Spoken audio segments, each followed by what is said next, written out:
Look at this bowl, $12, half empty. Now look at this one from 5 years ago. Same price, twice the food. What happened? Chipotle happened. And they thought you wouldn't notice, but Gen Z did.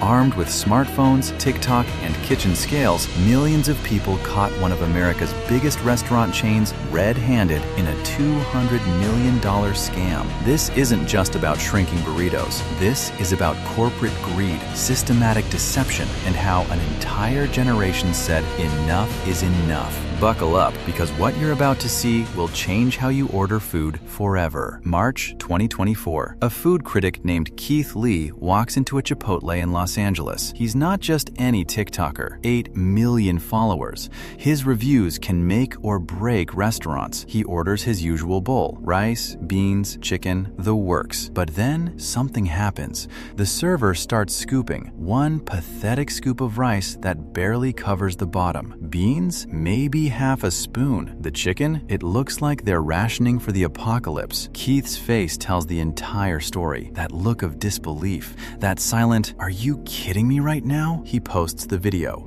Within 6 hours, 3 million views. Within 24 hours, 8 million. The comments section becomes a war zone. "Oh my God, this happened to me last week. I thought I was going insane. Chipotle has been scamming us, and I have proof. They did this to me in Texas and Chicago and literally everywhere." The floodgates explode open. Suddenly, everyone's posting their Chipotle experiences. Thousands of videos, all showing the same thing. Microscopic portions, empty bowls, sad, pathetic burritos you could see through. One woman asks for double chicken. The server gives her what used to be a single portion 5 years ago. Another guy weighs his bowl at home on a kitchen scale. 4 ounces of chicken. The menu promises 6. The math isn't mathing. But here's where it gets crazy. This wasn't an accident. This wasn't one bad employee having a rough day. This was corporate policy, and it had been happening for years. Let's rewind the tape. 2019. A Chipotle bowl costs $8.50. You order it. They load it up. Rice overflowing. Beans generous. Chicken piled high. You'd struggle to finish it.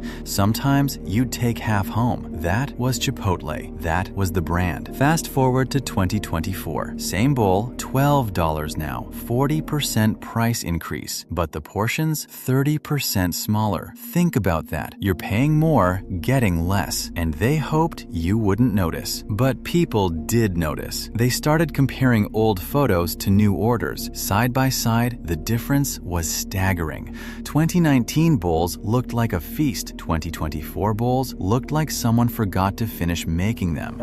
Then the leaks started. Employees began coming forward. Not just one or two, dozens. A worker in Denver said managers would literally stand behind them during lunch rush, watching every single scoop. If they gave too much, they'd get pulled aside, written up, threatened. Another employee in Texas revealed they were trained on a specific scooping technique designed to look generous while actually giving less. It had a name, the Chipotle scoop. Tilt the spoon, let some fall back, make it look full in the spoon, but deliver less to the bowl. This was taught in training videos. This was official company policy disguised as portion control. But it gets darker. Internal documents leaked, training materials that literally said, quote, "Portion control is critical to maintaining profit margins." Translation, give customers less food so we make more money. One leaked memo from corporate to regional managers said, "Coach your teams on proper portions," which everyone knew meant make sure they're not being too generous. Another document showed they A/B tested portion sizes across different regions. Some stores got normal portions, others got reduced portions. They tracked customer complaints. As long as complaints stayed below a certain threshold, they kept shrinking. They literally calculated how much they could steal before people would revolt. That's not business. That's premeditated theft. Now let's talk about the money, because that's what this is really about. Cold, hard, corporate greed. In 2019, Chipotle's profit margin was 12%. Not bad, solid, respectable.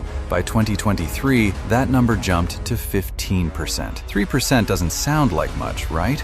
Wrong. We're talking about a company doing $6 billion in annual revenue.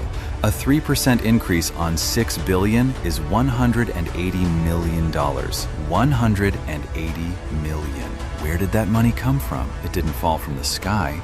It didn't come from innovation or improved efficiency. It came from your bowl. They literally took food out of your hands and turned it into profit. Let's break down the math even further. The average Chipotle bowl costs $12 now.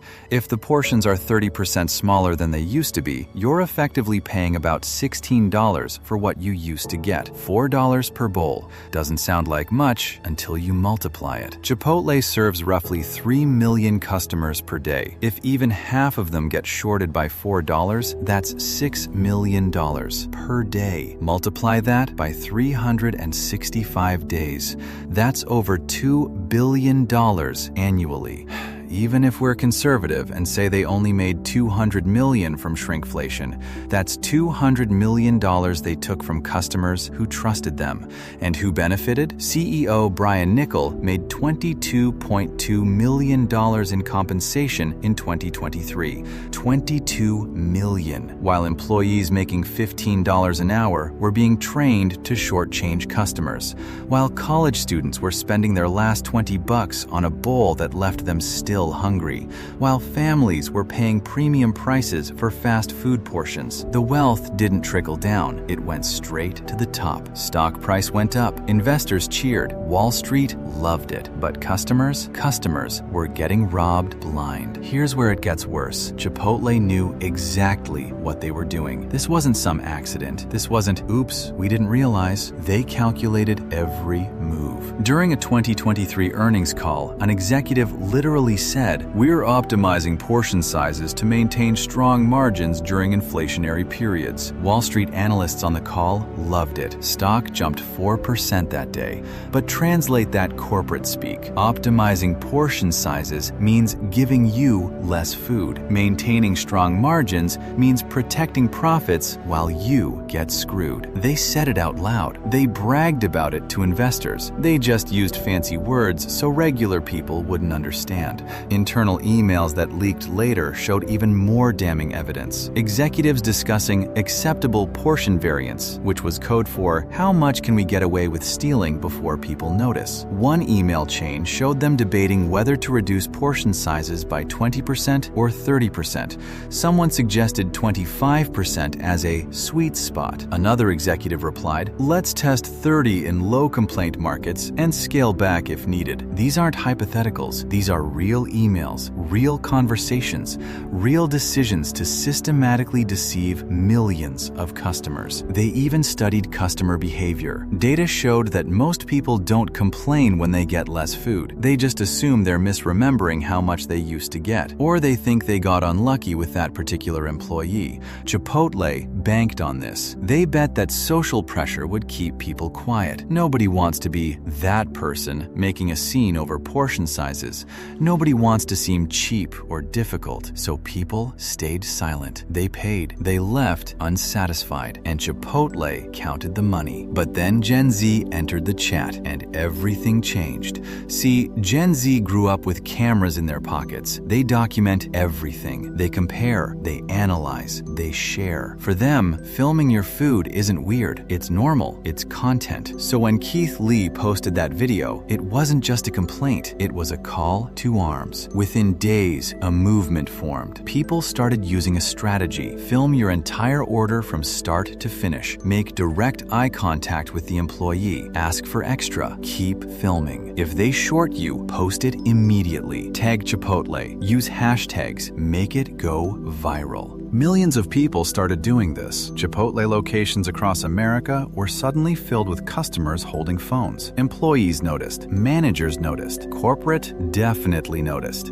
And something fascinating happened. When employees knew they were being filmed, they gave bigger portions. One worker in Florida said, "Ever since TikTok started blowing up, our managers told us to just give them what they want. The bad press isn't worth it." Suddenly, bowls got fuller. Burritos got heavier. The system was working. shrinking. But Chipotle's social media became a battlefield. Every single post on Instagram, Twitter, Facebook got flooded. Thousands of comments. Fix your portions, scammers. Never eating here again. I'm filming every order now. Their Instagram comment sections became unusable. They started limiting comments, then turning them off entirely. But that just made it worse, because now it looked like they were hiding. News outlets picked up the story. CNN, Fox Business, The Wall Street Journal. Suddenly, it wasn't just TikTok drama. It was a national scandal. Influencers with millions of followers started making challenge videos. Let's see if Chipotle scams me today. Some got decent portions. Others got robbed. It was literally a lottery. The inconsistency made it worse, because if every bowl was small, you'd know what to expect. But when it's random, when you don't know if you're getting fed or scammed, that creates frustration. That creates anger. That creates viral content. May 20th, 2024, Chipotle issues unofficial statement.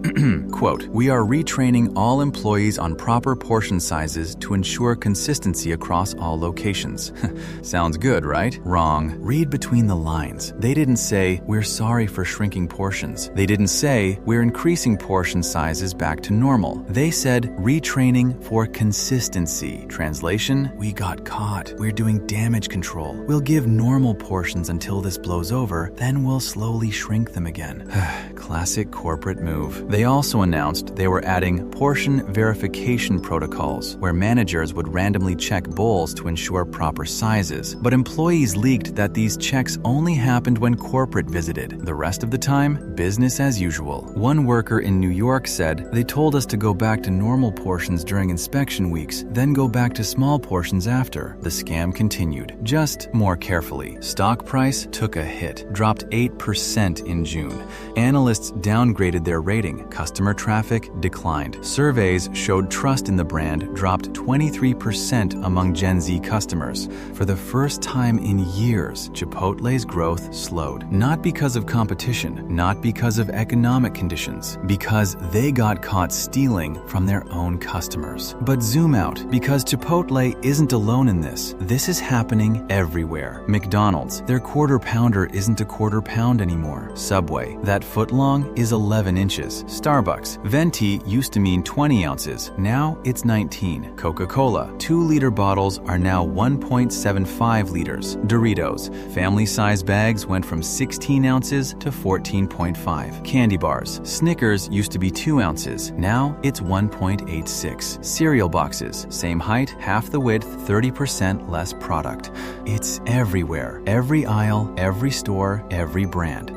This is called shrinkflation. Instead of raising prices and facing backlash, companies quietly reduce product sizes. They redesign packaging to hide it. They hope you won't notice. And for years, it worked. Older generations didn't have the tools to fight back. They'd notice something felt off, but couldn't prove it. They didn't have side-by-side comparisons. They didn't have platforms to share evidence. They just accepted it. But Gen Z has receipts. Literally, they save old packages. They compare weights. They create spreadsheets. They make TikToks with before and after photos. They crowdsource data. They expose every scam in real time. Companies can't hide anymore. Every trick, every deception, every corporate lie gets documented and shared with millions of people within hours. This is a fundamental shift in power. For the first time in history, consumers have the upper hand. And it's not just about the money, it's about trust. Gen Z watched the 2008 financial crisis destroy their parents' lives. They watched banks get bailed out while families lost homes. They lived through a pandemic where billionaires doubled their wealth while everyone else struggled. They watched inflation skyrocket while wages stayed flat. They're done being taken advantage of. They're done accepting corporate lies. They're done staying quiet. So when Chipotle tries to steal $2 from their bowl, it's not about $2. It's symbolic. It's proof that corporations will squeeze every penny out of you if they think they can get away with it. It's proof that profit matters more than people. It's proof that your loyalty means nothing. And Gen Z isn't letting that slide. Not at Chipotle,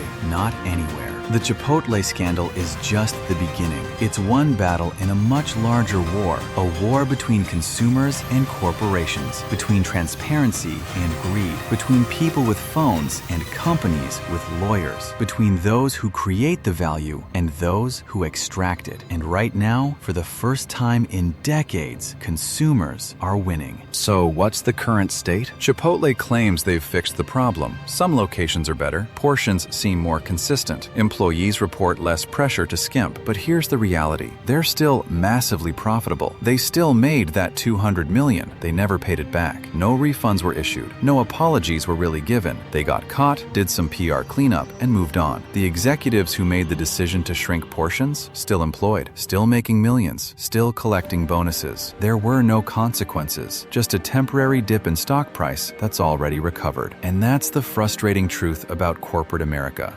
They can steal from millions of people, get caught red-handed, issue a vague statement about doing better, and face zero real accountability. No fines, no lawsuits, no criminal charges. Because shrinkflation isn't technically illegal. Misleading, yes. Deceptive, absolutely, but not illegal. As long as they eventually disclose the weight on the packaging somewhere in tiny print, they can shrink products as much as they want. But here's what they didn't count on. They didn't count on a generation that never forgets. Gen Z doesn't move on. They remember, they hold grudges, they keep receipts forever. Chipotle's brand reputation took a hit that will last years, maybe decades. Every time someone in that age group orders Chipotle, they'll remember, they'll film it, they'll check it. They'll never fully trust again. And that's more damaging than any stock dip, because brand loyalty, that's earned over years and destroyed in seconds. Chipotle spent decades building a reputation, fresh ingredients, generous portions, ethical sourcing, food with integrity.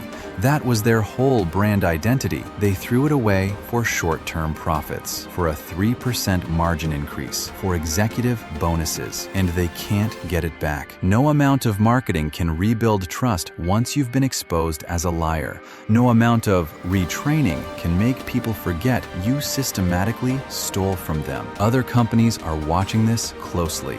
They're seeing what happens when you push too far. They're seeing the power of social media accountability. They're learning that Gen Z is different. You can't fool them with fancy marketing. You can't hide behind corporate speak. You can't rely on people staying quiet. The old playbook doesn't work anymore. Transparency isn't optional. It's mandatory. Because if you try to cheat, you will get caught. And the internet never forgets. So what's the lesson here? First, vote with your wallet. If a company scams you, stop giving them money. There are always alternatives, always competitors, always other options. Your loyalty should be earned, not assumed. Second, document everything. Film your orders, save your receipts, take photos, compare products over time, share your findings. The more data we collect, the harder it is for companies to deny. Third, amplify the truth. When you see someone exposing corporate greed, share it, repost it, comment on it. The algorithm rewards engagement. Make these stories impossible to ignore. And finally, demand better. Not just from restaurants, but from every company. From your phone carrier, your bank, your landlord, your employer, your government. From everyone who has power over your life. Because they're all playing the same game. They're all trying to extract maximum value while giving minimum return. And they'll keep doing it until we collectively say no, until we organize, until we fight back. This isn't about burritos. This never was. It's about whether we live in a society where corporations can lie to our faces and face no consequences. It's about whether profit is more sacred than people. It's about whether we accept being treated as resources to be exploited or demand to be treated as human beings deserving of honesty and respect. Chipotle made a choice. They chose greed over integrity. They chose short-term profits over long-term trust. They chose to treat customers as marks to be scammed rather than people to be served. And Gen Z made a choice too. They chose to fight back, to expose the truth, to hold power accountable, to show that consumers aren't powerless, that we have tools, that we have voices, that we have each other. The Chipotle scandal of 2024 will be studied in business schools for decades, not as an example of smart cost-cutting, but as a cautionary tale about what happens when you underestimate your customers, when you assume they're too stupid or too lazy to notice, when you forget that trust, once broken, is almost impossible to rebuild, when you prioritize quarterly earnings over long-term sustainability.